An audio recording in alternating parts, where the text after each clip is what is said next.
children. I'm going to read you a story called There's a Sea in My Bedroom. It's written by Margaret Wilde and illustrated by Jane Tanner. David was frightened of the sea. It was a huge wet monster that gobbled him up, knocked him over, turned him upside down. He didn't like the sea. Not at all. Not one bit. But he liked collecting shells. He had fan-shaped ones, some that looked like trumpets, and some that looked like curved animals' teeth.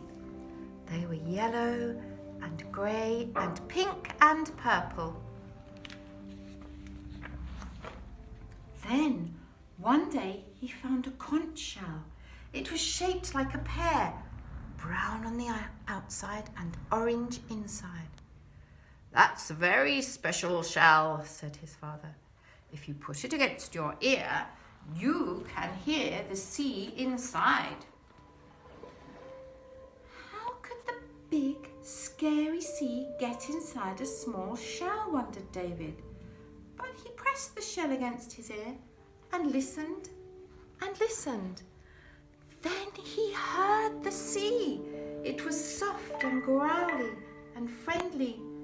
David wasn't scared of this sea, not at all, not one bit. He took the shell to his bedroom and put it on the chair next to his bed. He felt sorry for the sea. It couldn't enjoy being trapped inside the shell. Perhaps he could let it out just for a short while. It was such a friendly sea, all soft and growly. He stroked the shell and whispered, "Come out, sea, I won't hurt you." He waited and waited, nothing happened. Then he heard a swish, swishing noise.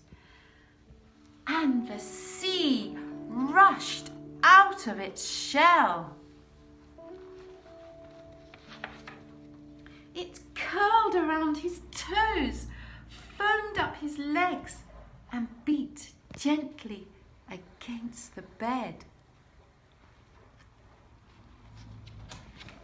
David was getting wet, but he didn't mind, not at all, not one bit. He flopped down in the water and kicked his legs and splashed. He rode in his toy box, floated on his back and did somersaults, 1, 2, 3. All around him his toys bobbed in the water, his red tugboat, his yellow wooden duck and his blue striped seaplane. He scooped handfuls of foam. The bubbles disappeared quickly in his hand. He laughed and laughed and laughed.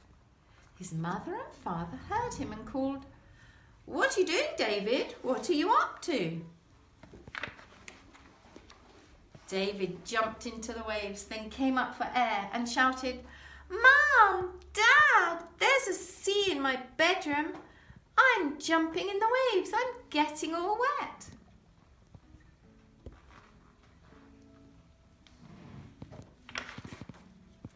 "A sea in his bedroom," said his father. "A sea in his bedroom," said his mother. "What is he doing?"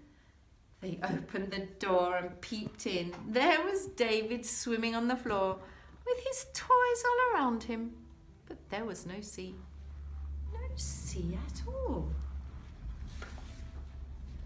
David sat up. He touched his trousers and shirt and his hair. He was dry. "There was a sea," he said. "There was a soft, growly, friendly sea. It lives inside the shell. It's gone back now." His father smiled. "It's not a real sea," he said. "It's just a noise the shell makes when you put it against your ear." But David knew there had been a sea in his bedroom. There was even a small pile of sand underneath his chair. "Look there," he said. "Look there. I'm going to keep it always. I'm going to put the sand into a jar." "Shall we go to the beach tomorrow?" asked his father. "You can go swimming in the sea." "Yes," said David, "that would be fun." He would take his kickboard, his snorkel, his bucket and spade. He wasn't frightened of the big sea anymore. Not at all. Not one bit. And there he is, swimming in the sea. Thank you for listening so nicely, children.